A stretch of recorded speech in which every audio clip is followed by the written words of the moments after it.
Welcome to the world of darkness where nightmares inhabit your dreams. I've noticed YouTube's algorithm hides my stories. Your interaction is the only way to reach new listeners. If these stories frighten you, please like, subscribe, and activate notifications. Any comment, however brief, helps spread my stories to other horror fans. Now relax, close your eyes, and let the rain wash away your thoughts as I guide you through tonight's terrifying tale. After quite the rough patch, I ended up in a rickety cabin out in the Ozarks in the winter of 2021. That's what happens when you lose your job, can't keep up with mortgage payments, and your house goes into foreclosure. It was honestly devastating. My wife had passed away 2 years earlier, and every day since felt like swimming upstream. Eventually, I just ran out of steam. After the bank took my home, I called in a favor from an old friend who owned a cabin in Arkansas near the edge of the woods. He said I could rent it for next to nothing, at least until I got back on my feet. I assumed it would be better than sleeping in my truck, so I packed up what little I had left and made the move. The drive down was suffocating in its loneliness. 6 hours of highways that gradually narrowed into state roads, then county roads, and finally a winding gravel path that seemed to disappear into the forest itself. My GPS lost signal about 3 miles before my destination, forcing me to navigate by the crude, hand-drawn map my friend had faxed to me weeks earlier. When I finally arrived, the cabin hardly looked like salvation. It was small, with weathered gray wood that had seen at least 30 winters. The roof sagged slightly in the middle, and the front porch listed noticeably to the right, as if it were slowly sinking into the earth. A stone chimney climbed up one side, black with decades of smoke. The inside wasn't much better. A main room with a kitchenette, a small bedroom, and a bathroom barely large enough to turn around in. The plumbing worked, thankfully, though the water ran brown for nearly a minute before clearing. The electricity was spotty at best, with lights that flickered whenever the ancient refrigerator kicked on. But it was mine, for now. And as I unpacked my meager belongings, clothes, a few books, some framed photos of better times, I tried to convince myself that this was just temporary, that somehow, at 43 years old, I could rebuild what I'd lost. That first night, I sat on the creaking porch with a cup of instant coffee, watching darkness swallow the woods. The trees stood like sentinels, their bare winter branches clawing at the darkening sky. In the distance, an owl called, the sound echoing through the valley. I shivered, though not entirely from the cold. The first week passed in a blur of small repairs and adjustments. I fixed the leaking kitchen sink, replaced a broken window pane, and cleared years of leaves from the gutters. Physical labor helped quiet my mind, kept me from dwelling too much on what I'd lost. My daily routine took shape quickly. I'd wake at dawn, make coffee on the old gas stove, then drive to the small town 30 minutes away to use the library's internet. The librarian, a gentlewoman in her 60s, took pity on me and would save the daily newspaper. "Not many folks coming through looking for work these days," she said one morning, sliding the classified section toward me. "Most young people move away, nothing much to hold them here." I nodded, not bothering to explain that I wasn't young, and that I hadn't exactly chosen this place. I was just desperate. Each afternoon I'd return to the cabin and work on whatever needed fixing. The isolation was both blessing and curse. No one to judge me for my failures, but no one to talk to either. The silence sometimes pressed in until I could feel it in my chest, heavy and insistent. Nights were the hardest. I'd lie awake listening to the countless sounds of the forest. Wind through branches, animals moving in the underbrush, the occasional distant howl that might have been a coyote, or might have been something else entirely. Sometimes I'd wake in the dark, heart pounding, certain I'd heard something just outside my window. The locals I encountered during my trips to town were friendly enough but reserved, the kind of people who'd nod a greeting but wouldn't pry. At the general store, where I bought canned goods and other necessities, the owner would sometimes share bits of local knowledge. "Supposed to snow tonight," he'd say, bagging my items. "Roads get bad quick out your way. Might want to stock up." Or, Saw some big animal tracks down by Miller's Creek yesterday. Probably just a bear, but best keep your garbage locked up tight. I appreciated his advice, but noticed how he'd watch me carefully whenever the conversation veered toward the area where my cabin was located. There was something in his expression I couldn't quite read. Not quite concern, not quite warning, but something adjacent to both. It was during my third week that things began to change. The weather had turned milder, and new growth was appearing in the forest. I'd grown more comfortable with my surroundings, less jumpy at every snapping twig or rustling leaf. Then, one night, as I dozed in the threadbare armchair by the fireplace, I was jolted awake by a sound outside. Not the usual forest noises I'd grown accustomed to, but something deliberate, a slow, heavy movement along the side of the cabin. I froze, listening intently. There it was again, a shuffling sound, followed by what I could only describe as snuffling, like something with a short snout was sampling the air near my wall. My mind immediately went to bears, which I knew were common in the Ozarks. But something about the sound wasn't right. I'd encountered black bears before on camping trips years ago. They moved differently, breathed differently. This was sharper somehow, with occasional grunts that had an almost porcine quality. I sat motionless until the sounds eventually faded. Even then, I couldn't bring myself to investigate. Something primitive in my brain warned against it. The next morning, I examined the area around the cabin. The ground was soft from recent rain, and there, clear as day, were tracks. Large ones pressed deep into the mud, indicating considerable weight. But they weren't bear tracks, at least none I'd ever seen. The shape was wrong, with toes that seemed too long, too articulated, and the pattern of movement suggested something that walked partly upright. I took photos with my phone, intending to ask someone in town about them, but something held me back. Perhaps it was the fear of appearing foolish, the city guy spooked by ordinary wildlife. Or perhaps it was something deeper, an instinctive reluctance to acknowledge what I'd found. Instead, I spent the day securing the cabin, checking locks, reinforcing the flimsy back door with a chair wedged under the handle. Basic precautions, I told myself. Nothing to do with those strange prints or the unease that had settled in my stomach like a cold stone. That night, the sounds returned. Closer this time, more purposeful. I heard scratching at the kitchen window, a slow, deliberate drag of something hard against the glass. When I finally gathered the courage to look, pressing my face against the cold pane and squinting into the darkness, I caught a glimpse of movement, a large, hunched shape disappearing into the tree line. Over the next few weeks, the visits became more frequent.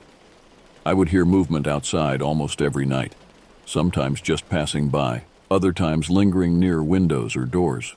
I began keeping a journal, noting times and behaviors, trying to find patterns that might explain what was experiencing.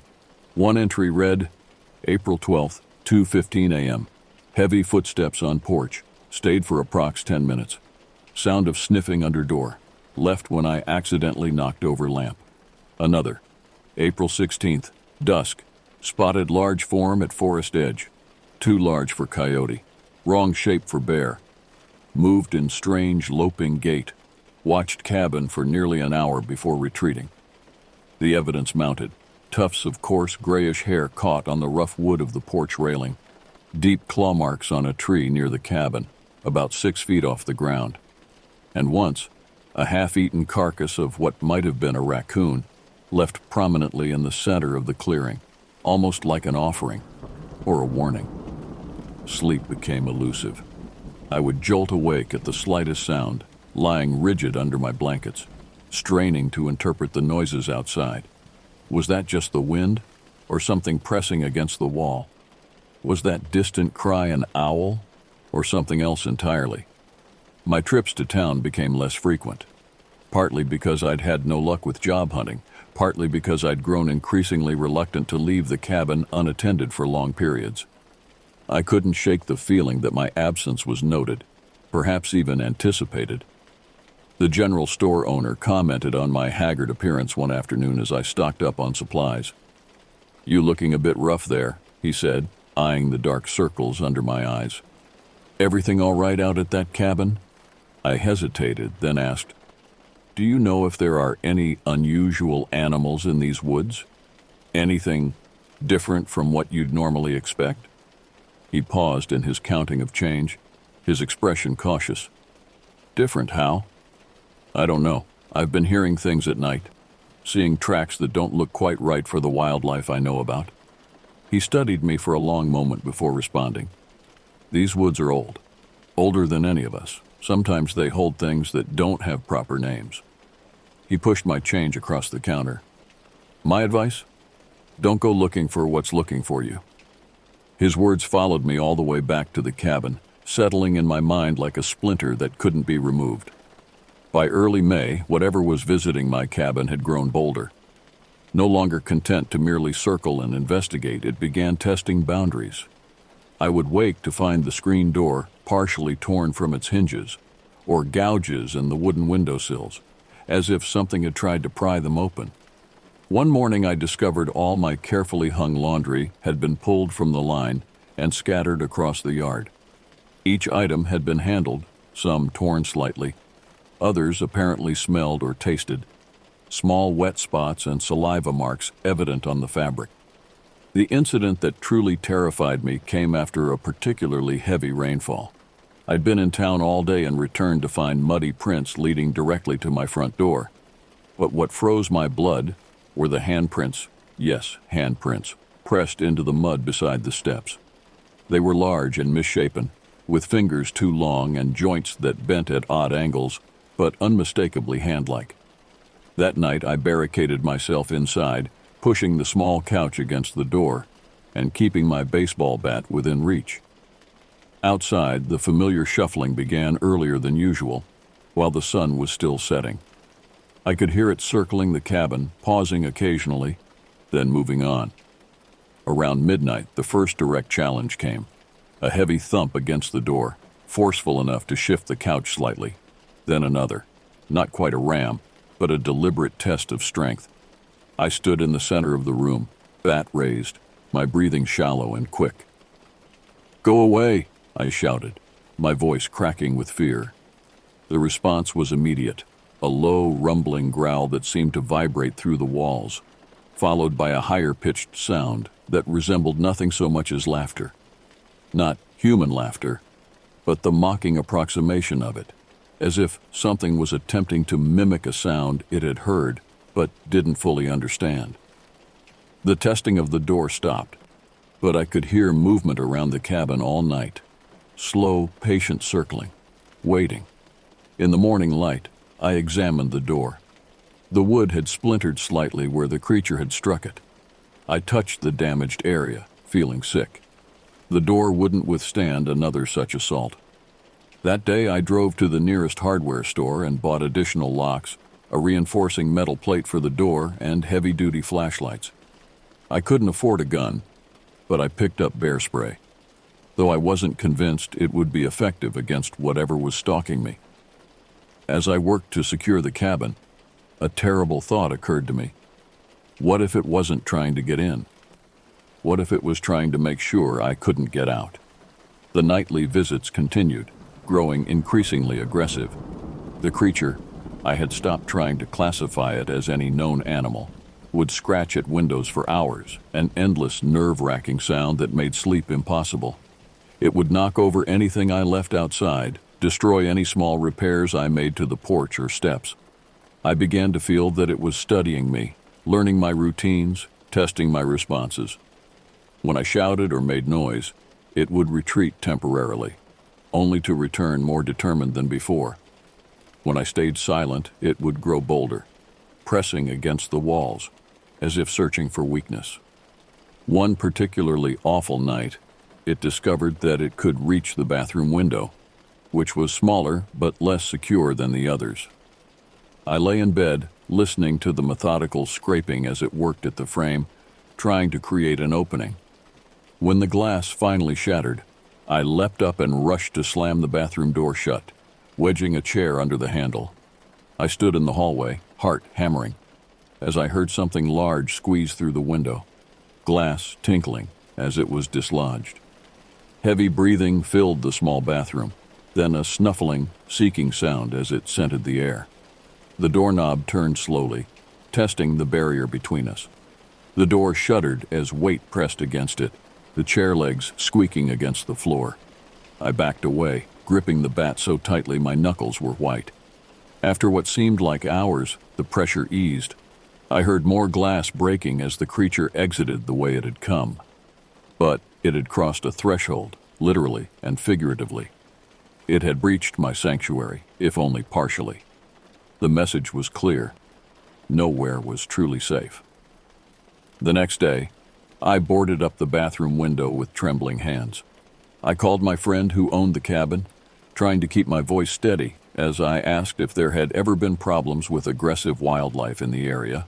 "Not that I know of," he said, "though I don't get out there much these days. Why? Something bothering you?" I couldn't bring myself to describe what was happening. It sounded too fantastical, too close to madness. "Just curious," I said. "Thought I heard something big around the cabin at night." "Probably just a bear," he replied casually. "They get pretty bold sometimes if they smell food." But it wasn't a bear. I knew that with absolute certainty, and it wasn't after food, at least not the kind you keep in a pantry. That evening, I sat at the small kitchen table writing a lengthy entry in my journal, documenting everything that had happened. If something happened to me, I wanted there to be a record, something to explain what had occurred. As darkness fell, I found myself writing, "I don't think I can stay here much longer. Whatever is out there is getting more aggressive, more determined. Each night it tries something new. Each night it gets a little closer. I don't know what it wants from me, but I can feel its hunger growing. Not just physical hunger, but something deeper, a need to possess, to consume in some way I don't fully understand." I paused, pen hovering over the page as I heard the now familiar sounds beginning outside. Tonight they started with an almost gentle scratching at the chimney, as if it were thinking, considering, planning its approach. By late May, I had reached my breaking point.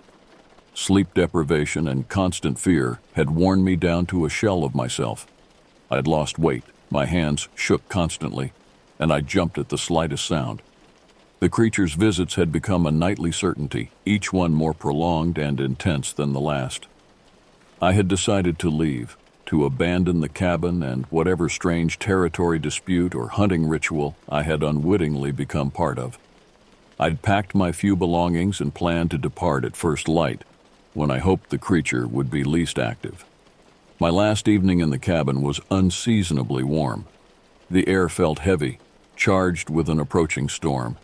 I sat on the porch, nursing a cup of coffee, trying to savor one final moment of peace before my escape. The setting sun cast long shadows through the trees, and the woods smelled of wet earth and new growth. That's when my sixth sense alerted me, that primitive part of the brain that knows when you're being watched. The hair on the back of my neck stood up, and I slowly turned my head toward the tree line to my left. There it was, partially obscured by a large oak, but visible enough to freeze my blood. Large and hunched, covered in patchy gray fur that revealed sickly, pale skin beneath. Its face was elongated with a short, pig-like snout and eyes that reflected the dying sunlight like dull coins. It stood on two legs, but seemed uncomfortable with the posture, its long arms hanging almost to the ground. Our eyes met across the clearing. For a moment, neither of us moved.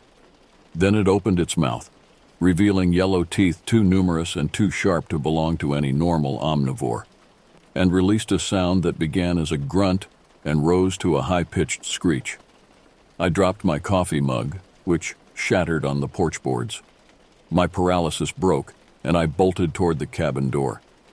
But even as I moved, I knew I'd made a critical mistake. I should have remained still, should have backed slowly into the cabin. The sudden movement triggered something primal in the creature, and it surged forward with shocking speed. I sprinted off the porch, veering away from the cabin door, hoping to circle around and approach from another angle.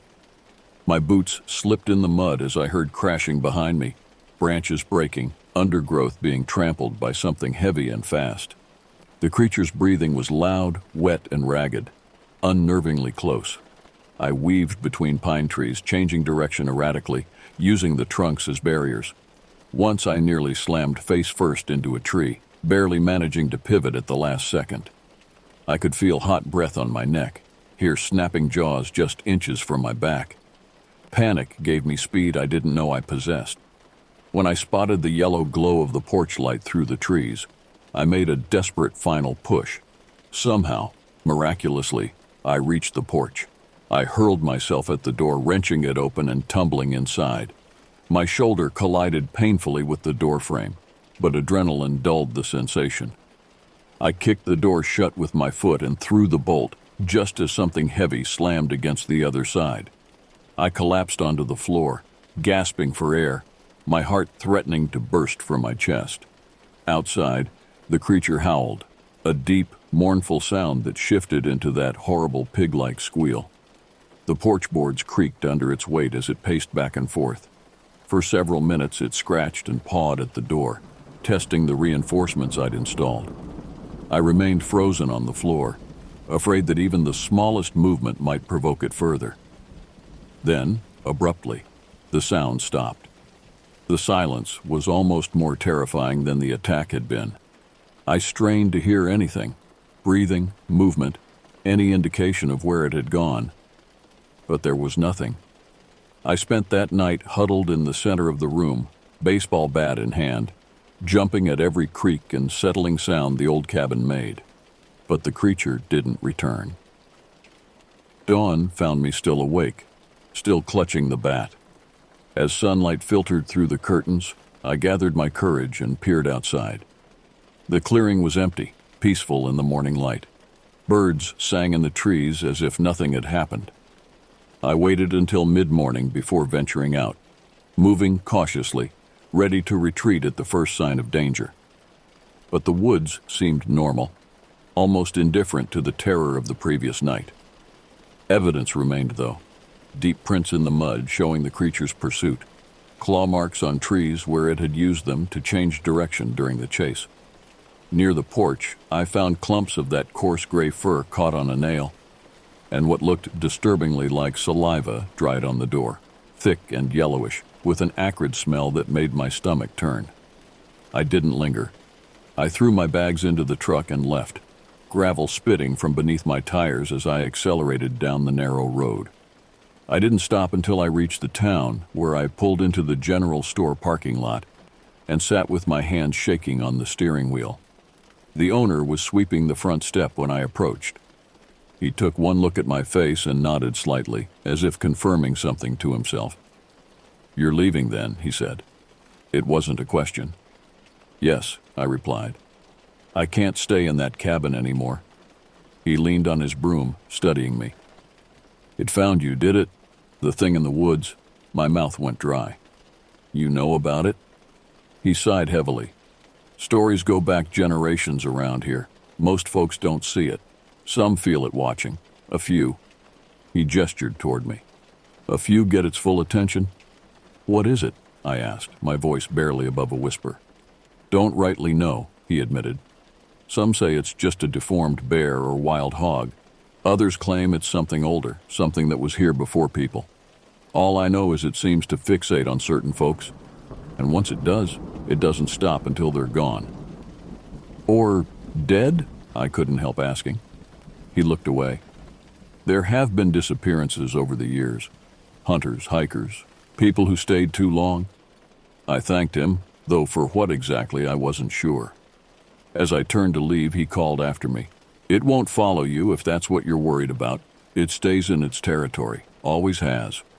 His words provided small comfort as I drove away from the Ozarks, constantly checking my rearview mirror until the hills disappeared from view. That was 3 years ago. Life has been kinder since then. I found steady work in a city hundreds of miles away, moved into a small apartment in a densely populated neighborhood where the only nighttime sounds are traffic and occasional sirens. Sometimes I still wake in a cold sweat, certain I've heard snuffling outside my window or scratching at my door. The nightmares come less frequently now, but they haven't stopped entirely.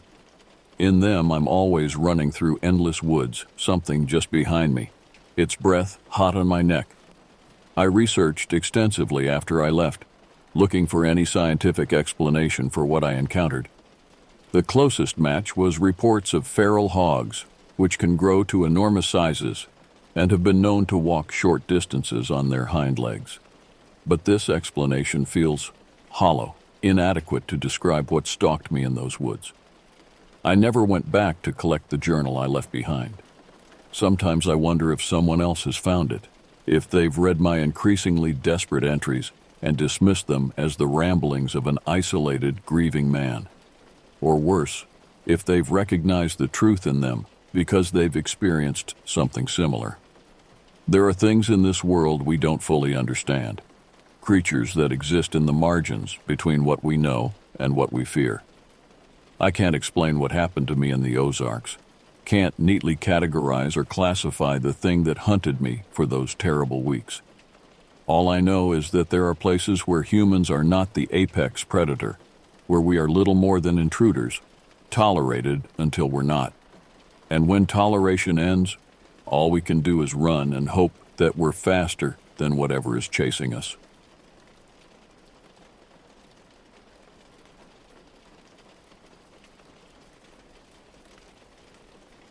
In 1972, a plane carrying 45 passengers crashed in the midst of the towering, snow-covered Andes Mountains.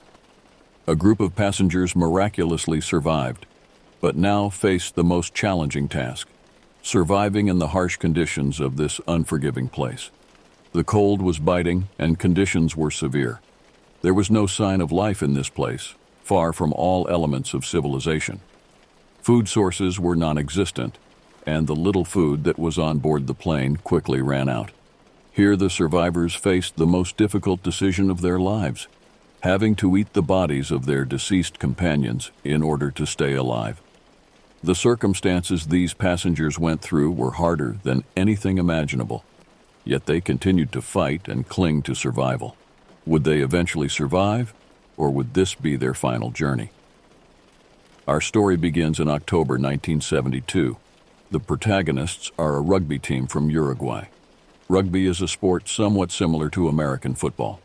Most of the team members were university students in their early 20s. Uruguay, for those unfamiliar, is one of the countries in South America. The team had been invited to play a match in Chile, also a South American country. The trip was supposed to be short, just 4 days. They planned to leave on Thursday and return on Monday. The team chartered an affordable plane, given that they were young and didn't have much money. It was a medium-sized aircraft that could seat about 50 people, with the number 571. After the team sent a passenger list to the pilot, he informed them there was room for 10 additional people. So some team members decided to bring family along. In the end, the total number of passengers reached 45, including the flight crew. Among the passengers was a young man named Nando Parado, one of the team members. It's important to remember this person as he will play a major role in the story. We can even consider him the main character. When Nando learned there were extra seats on the plane, he decided to bring his mother and sister along. He imagined taking them on an enjoyable trip, touring Chile and visiting markets. It was like a gift he was giving them with all his love.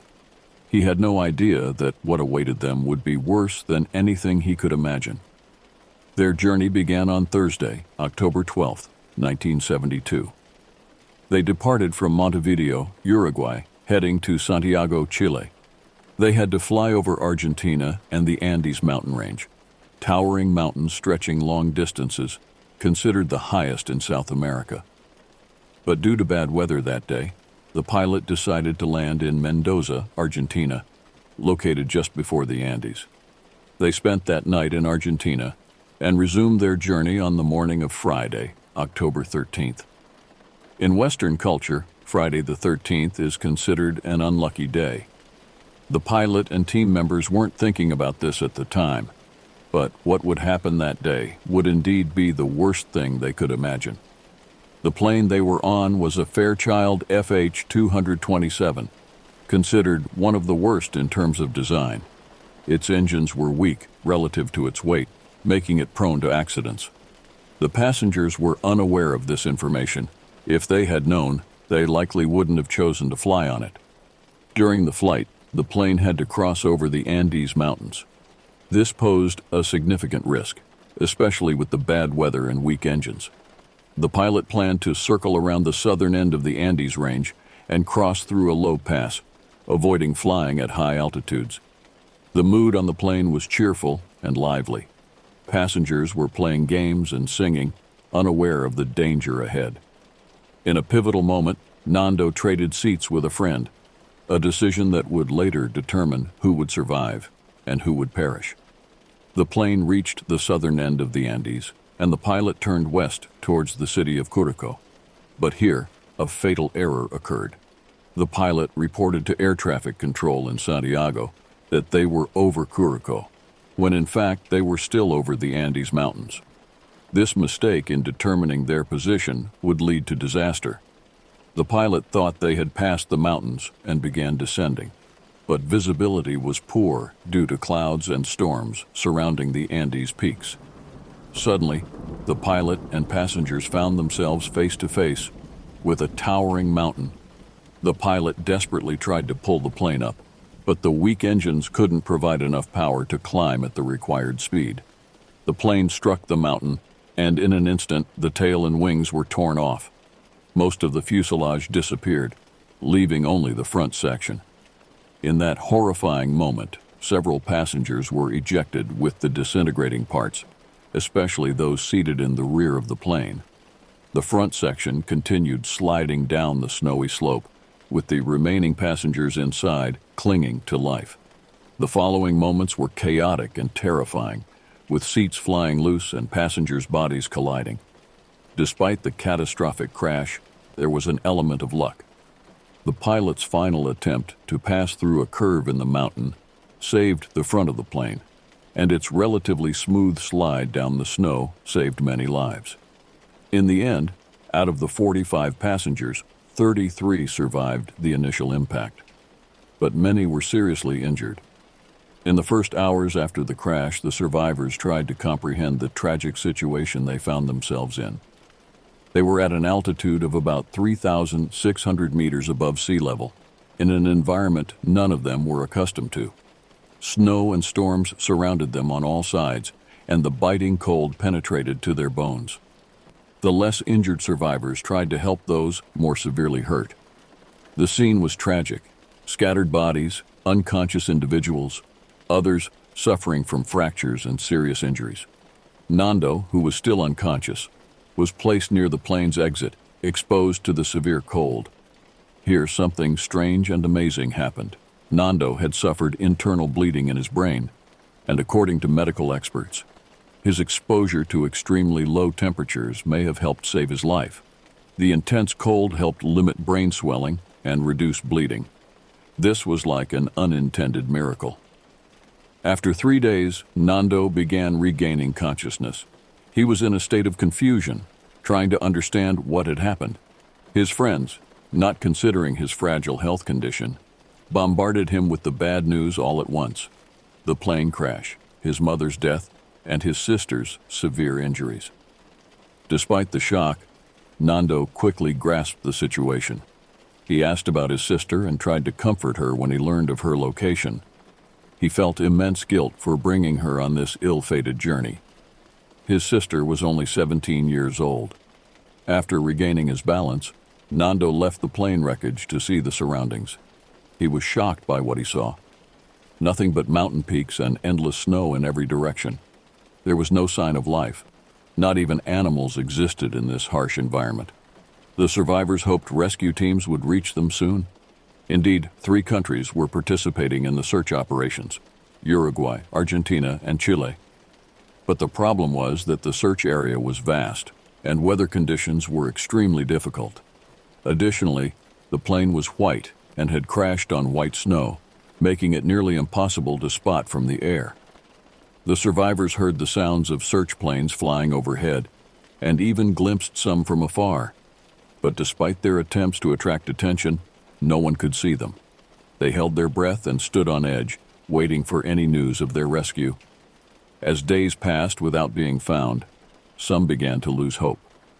The idea that they had survived the initial crash seemed impossible, let alone surviving for several days in these harsh conditions.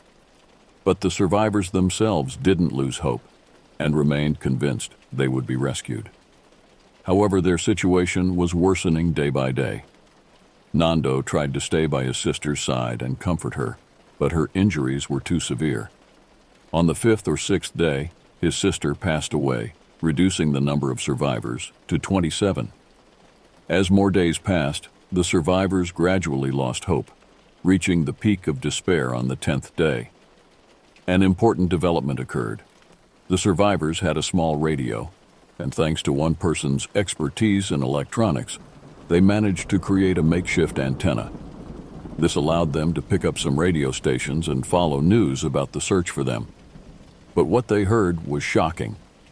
Authorities announced that search operations had been halted and they couldn't be found. This news shattered the last glimmer of hope for the survivors. At the same time, hunger had begun to gnaw at their bodies severely. They had consumed all the food from the plane days ago. For water, they managed to solve this problem by using metal sheets from the plane to melt snow under the sun.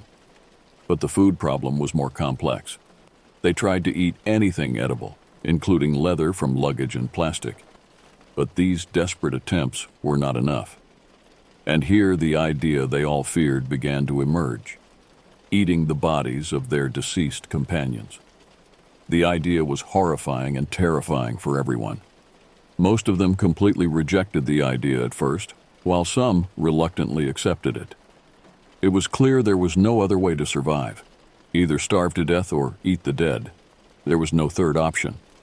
Some refused the idea for religious reasons, while others couldn't accept the idea of eating human flesh, especially that of their friends.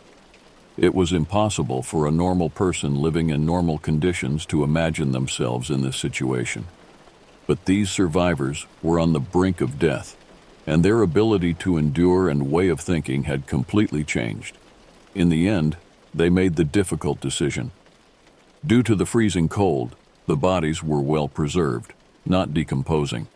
They needed tools to cut the meat, so they used pieces of glass from the plane's windows to make makeshift knives. They would take small pieces each time, not making large meals. Sometimes they would cook the meat, but due to the scarcity of wood and combustible materials, they rarely managed to light a fire. Most of the time, they ate the meat raw. They all ate while disgusted with themselves. But when this meat entered their bodies and began to break down into proteins, fats, and carbohydrates, they felt energy returning to their bodies, even if only slightly. In these moments, their minds realized this was the only way to survive, no matter how disgusted they were by it. To cope better with this situation, they made an agreement among themselves. Anyone who died would allow the others to eat their body. They took photos of themselves with a camera found in the plane wreckage, and in some of these photos, parts of their companions' bodies can be seen. As days passed, they began to get used to this situation. It became part of their daily life in this place, their only source of food. They continued like this, clinging to any hope of survival, with no specific goal other than staying alive. But the difficulties didn't stop there. There was another danger awaiting them, one they were unaware of.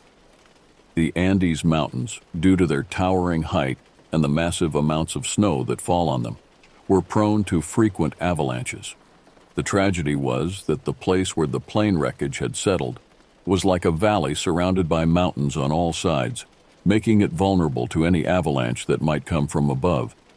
Around the 15th day, the weather began to worsen, and large amounts of snow started falling on the area where they were. The survivors remained sheltered inside the plane's fuselage, and even built a wall-like structure using luggage and belongings to cover the opening of the fuselage.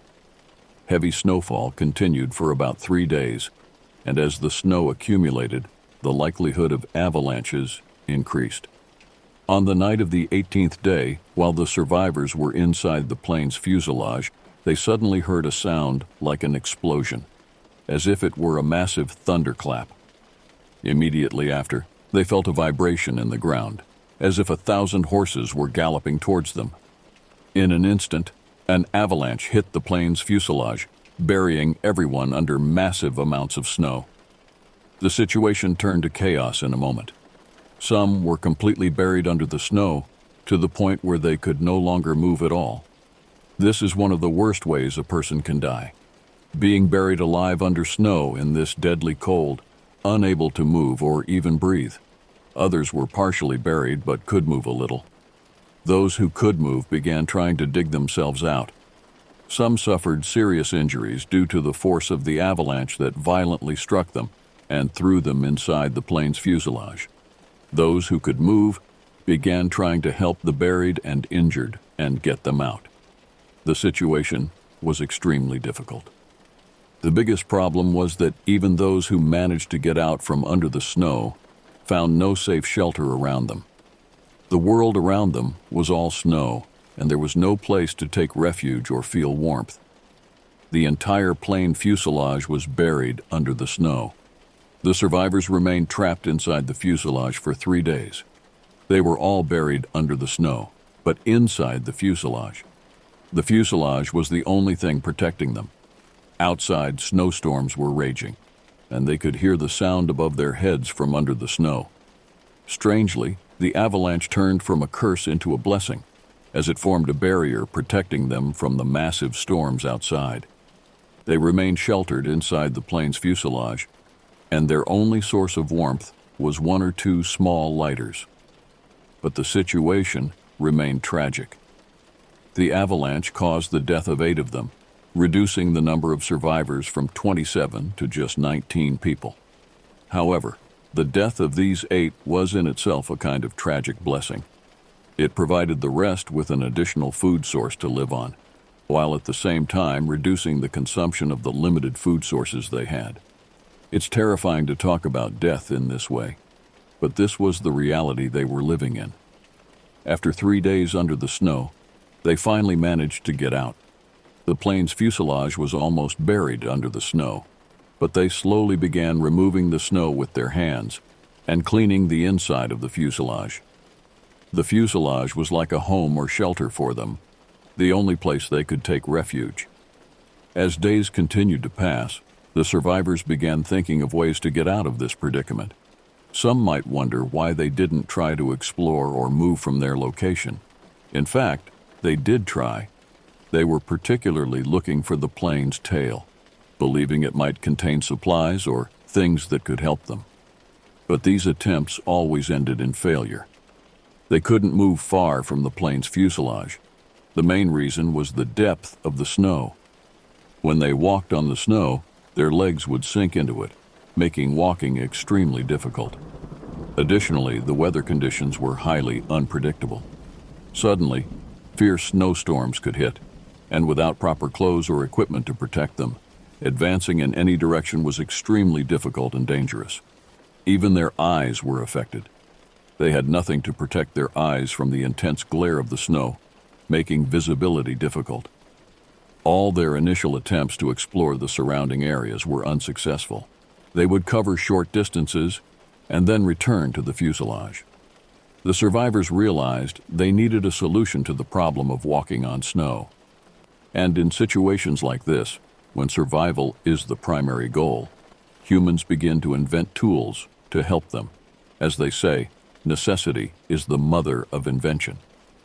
After deep thinking, they came up with the idea of using the foam from the plane seats along with belts to create something like snowshoes. These innovative shoes proved effective in walking on snow. They reached this invention after about a month from the beginning of their ordeal. During this month, many of them began to see Nando as the leader. He was the one among them with the strongest desire to survive, and he was always trying to motivate them and push them to continue. Incidentally, Nando was the oldest among them, so those younger than him began to see him as a leader, and he took on this role seriously and began to act as the group's leader. One day, after trying the snowshoes and feeling they would enable them to move longer distances, Nando and 2 of his companions, Roberto and Antonio, decided to start a new exploratory journey. They chose a day when the weather was relatively clear and the sun was shining, and they began to move. Their plan was to try to move away from the plane for as long as possible and return on the same day. It was like an experiment. They kept walking as they descended into the valley, and after climbing a hill, they saw the plane's tail from afar. The tail had flown to this location after the plane crash. They immediately headed towards the tail to explore it from the inside. They found some bags inside and began searching for any food they could find. But all they found was a small chocolate bar. At least it was a good change from the food they had become accustomed to. Among the things they also found was a camera. This camera is the one they used to take the photos that documented their survival journey in these mountains. They also found 20 4-volt batteries that were installed in the plane's tail. Here, an idea occurred to them. They remembered that at the beginning they had tried to use the plane's radio to communicate with any possible entity. They thought that maybe the battery in the radio was faulty, and that they might be able to use these new batteries to operate the plane's radio again. Nando and his companions covered a greater distance than they had planned, and they felt that time was running late. So they decided to return to their friends who were waiting for them at the plane's head the next morning. After returning with the battery, the survivors began trying to connect it to the plane's radio. There was a person named Roy Harley who had some experience with radio devices. He wasn't a specialist, but due to his basic knowledge of these matters, they appointed him as their radio expert. But the matter was very complicated, especially since they had no real knowledge of these things. There were hundreds of wires and connections everywhere. How could they connect these wires to the battery and make the radio work? It was almost impossible without real technical knowledge. Unfortunately, despite their great efforts and numerous attempts with the radio, they failed to make it work. This failure crushed their morale and made them feel more desperate. Nando, although he was also disappointed, tried to instill some hope in his companions. He would tell them, "As long as we are alive, we must not despair and must continue trying to find a way to survive." Nando was also the one who came up with the idea of using the camera to document their survival journey with photos. He would tell them, "Even if we don't survive, maybe after a few years or even 100 years, someone might find the plane wreckage and these photos, and they'll know that we stayed alive and tried." Almost 2 months had passed since the day of the crash. Among the 19 remaining people, several were injured. Some had been injured since the moment of the initial crash, and their pain was increasing with each passing day. Survival was becoming harder and harder for them. During this month, 3 more of them died, reducing the number of survivors from 19 to 16 people. Out of the 45 who were on the plane, only 16 remained. Most of the bodies of the dead had been eaten by the living, and only a few bodies remained. Among these remaining bodies were those of Nando's mother and sister. Nando being still alive, no one wanted to touch the bodies of his mother and sister.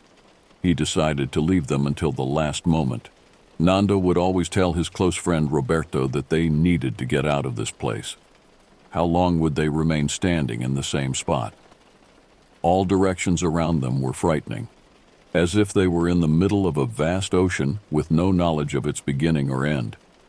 The plane's fuselage was like a small boat protecting them from this ocean, so the idea of leaving this boat was scary.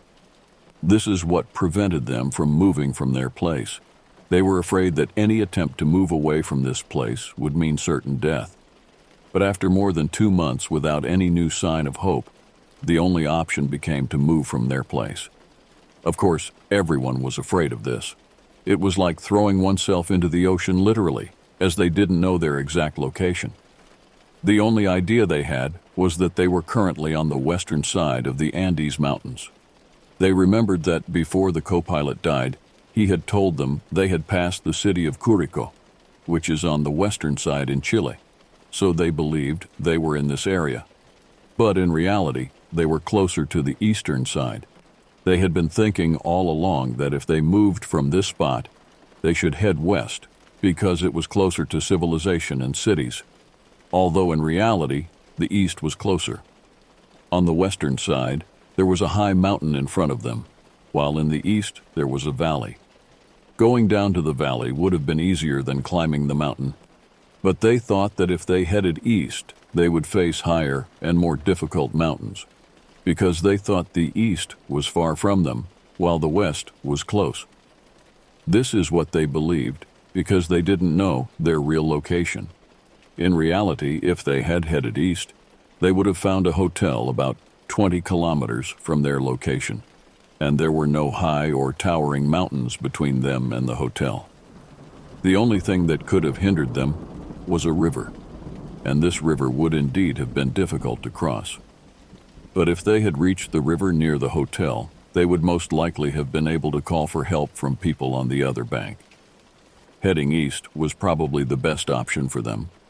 The path was still difficult and long, but if they had known all this information, this would undoubtedly have been their best choice. But because they believed they were on the western side, they were always convinced that if they moved from this spot, they should head west, because this was their best option. Nando was insistent on getting out of this place at any cost, but the rest of the group were procrastinating due to their fear and hesitation. Whenever Nando tried to convince them, their response was that the time wasn't right, or the weather wasn't suitable, or that they needed to wait a little longer. It was clear that fear had taken hold of them. Nando realized he couldn't leave alone, so he kept trying to convince them, or at least convince some of them, to go with him. Most of them encouraged the idea of embarking on this journey, but they weren't ready to go with him. Each of them would say, "Yes, I agree with you. Someone needs to go out and try to bring help, but I can't, brother."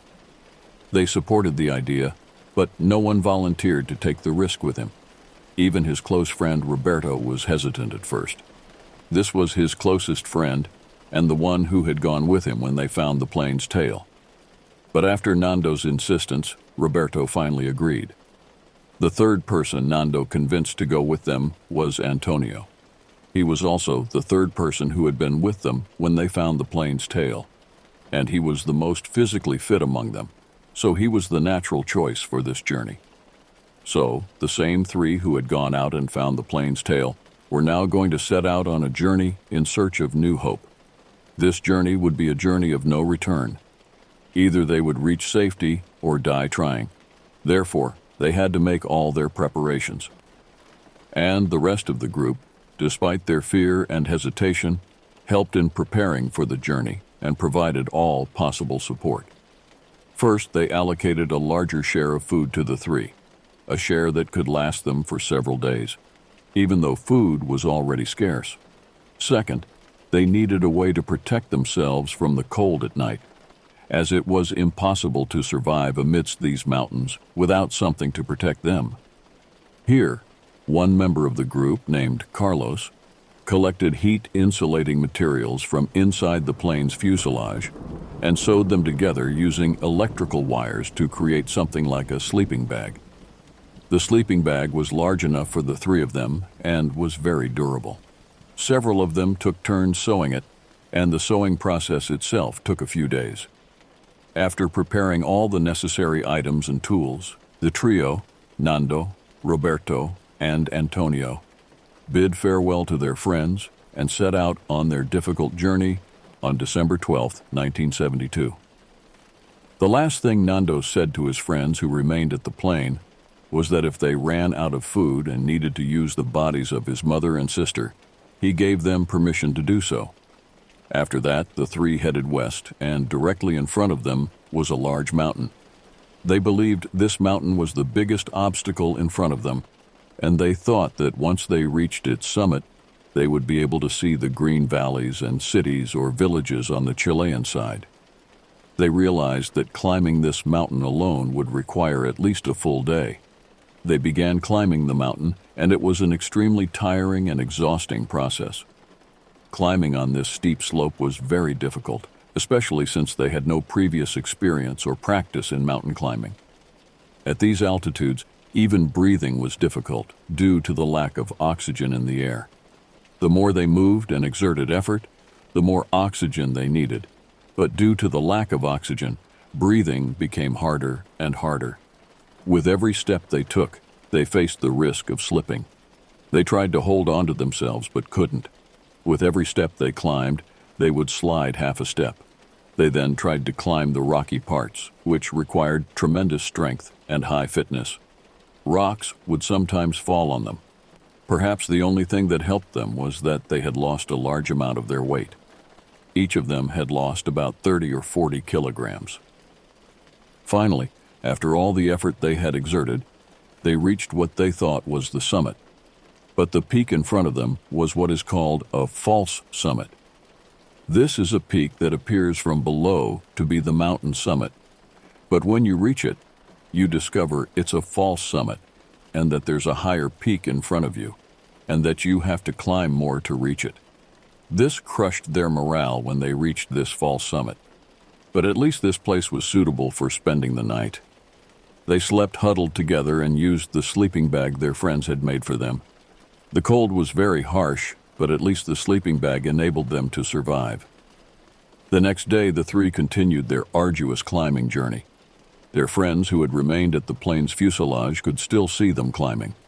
They saw them as small dots from afar, but they were still within their field of vision. After the three climbed further up the mountain, Roberto noticed something from afar that looked like a street or road, but it was on the eastern side, the opposite side to them. He pointed it out to his friends and asked if that looked like a road. Nando said he couldn't see any road, and Antonio said he wasn't sure. But Roberto insisted that it was a road, and even began arguing with Nando, saying it would be better to go down the mountain and head towards this road on the eastern side. But Nando firmly rejected this suggestion and told them, "We've climbed all this distance, so why should we go back down?" In fact, what Roberto saw was indeed a road used by people, but it was on the eastern side. They could have reached it if they had headed east, but now it had become far from them.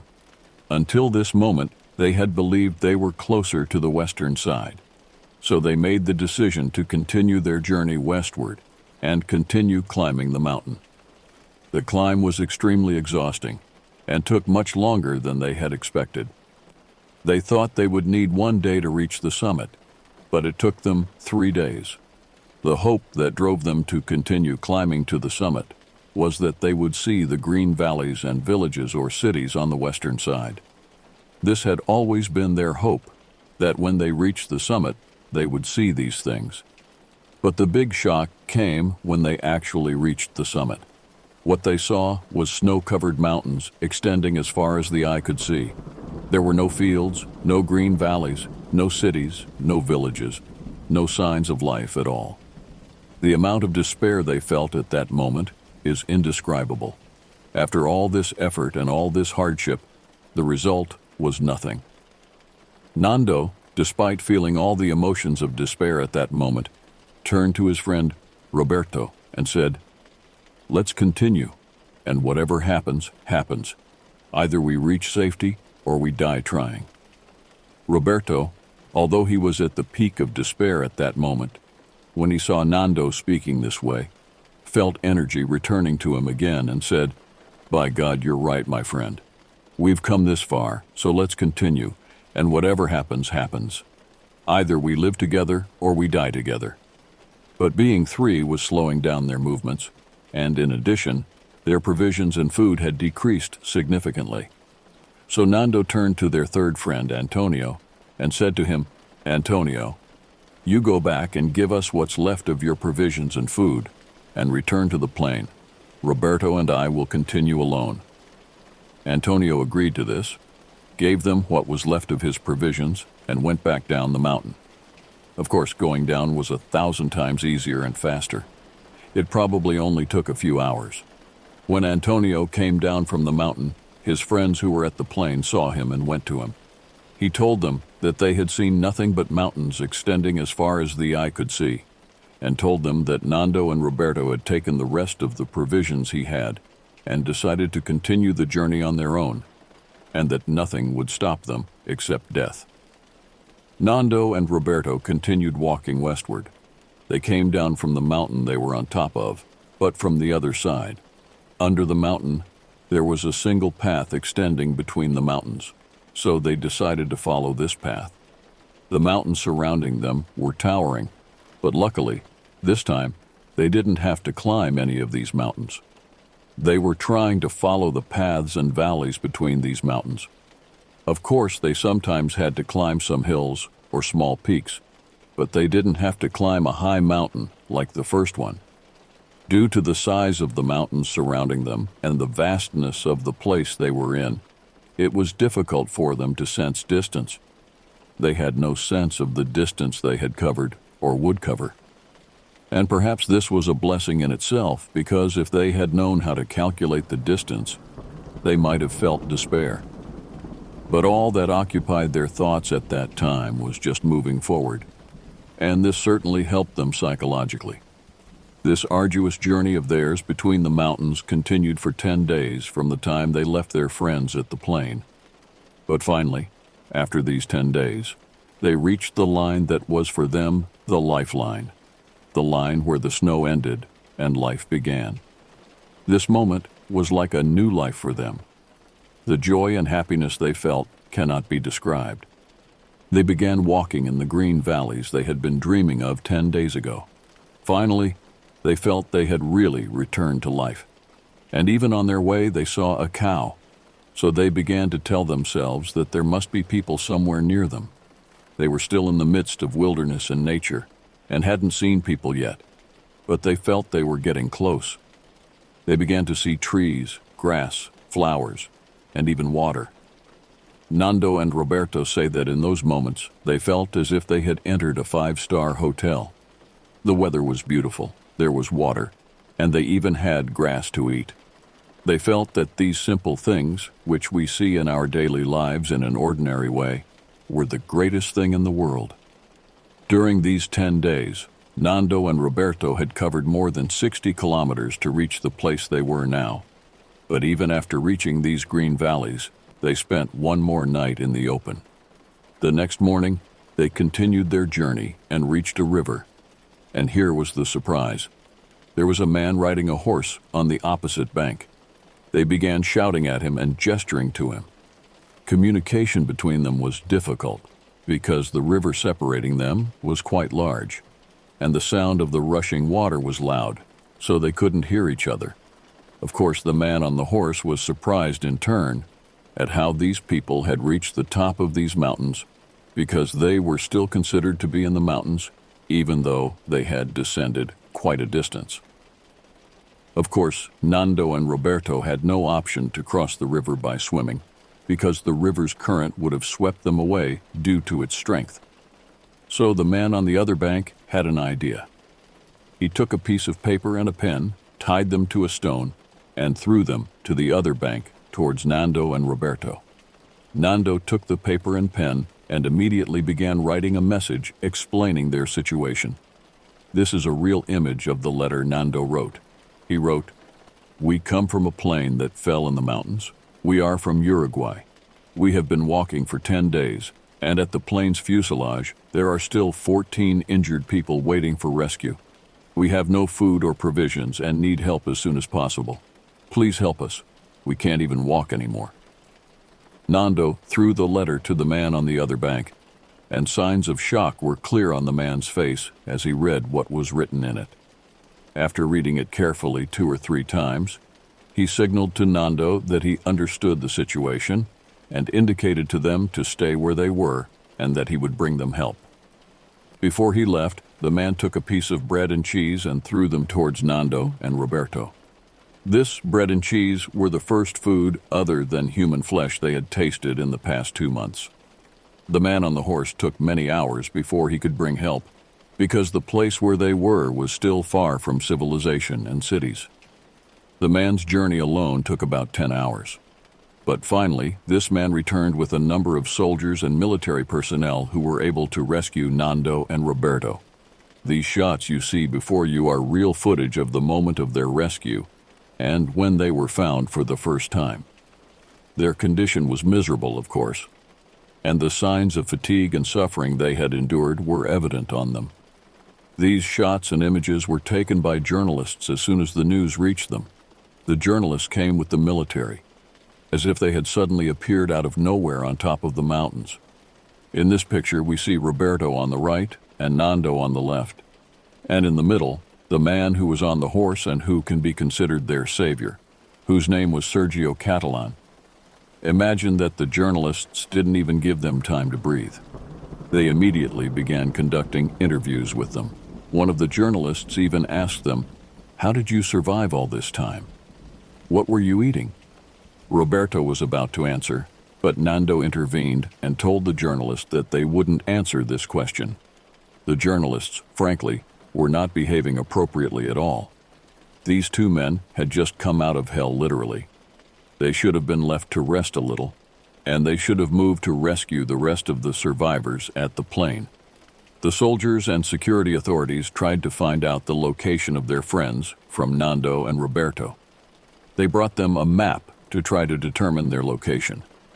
Nando was familiar with the location because he had remained focused on the directions they had walked, as he knew he had to remember the location so they could return to rescue the others later. Nando pointed to them the location where he thought the plane was. They told him that this location was on the Argentine side, on the eastern side of the mountains, and that it was impossible for them to have walked all this distance. Nando told them, "By God, I don't know if we're in Argentina or not, but I'm almost certain that this is the location of the plane." Of course, the distance that Nando and Roberto had walked was about 60 kilometers.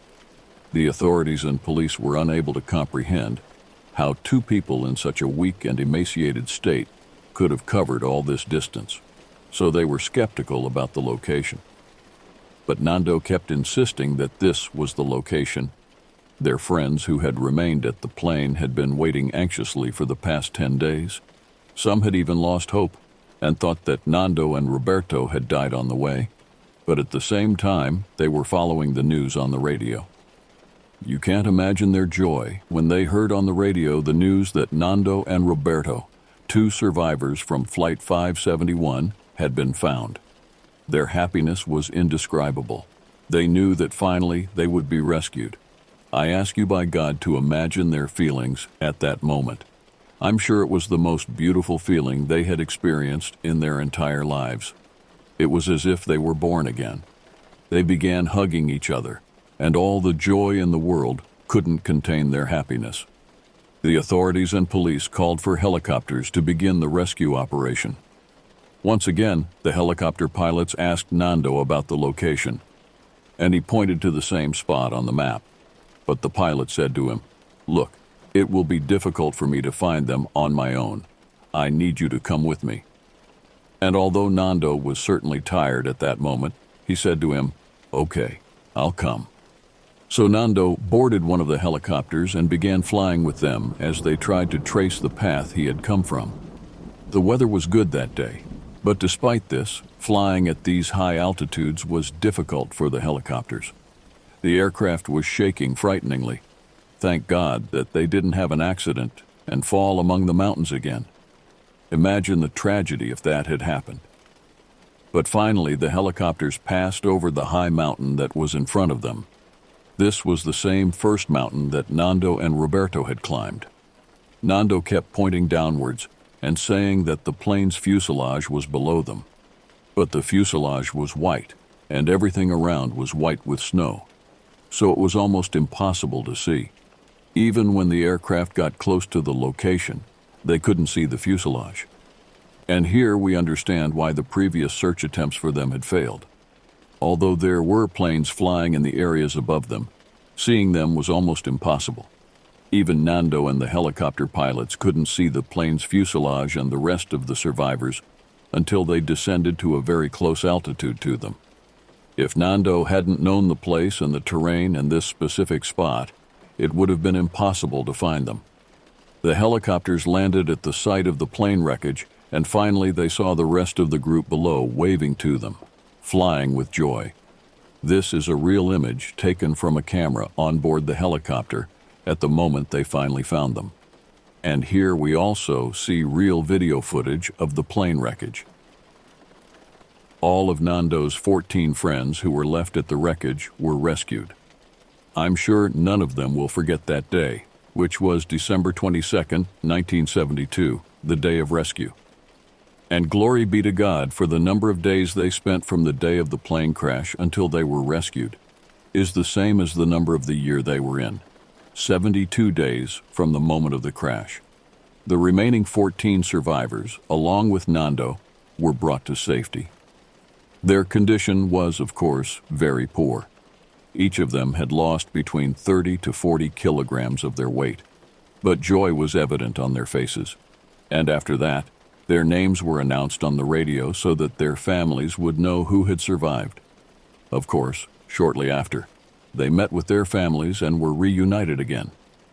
News of this story spread and was covered by media around the world. It became a global story.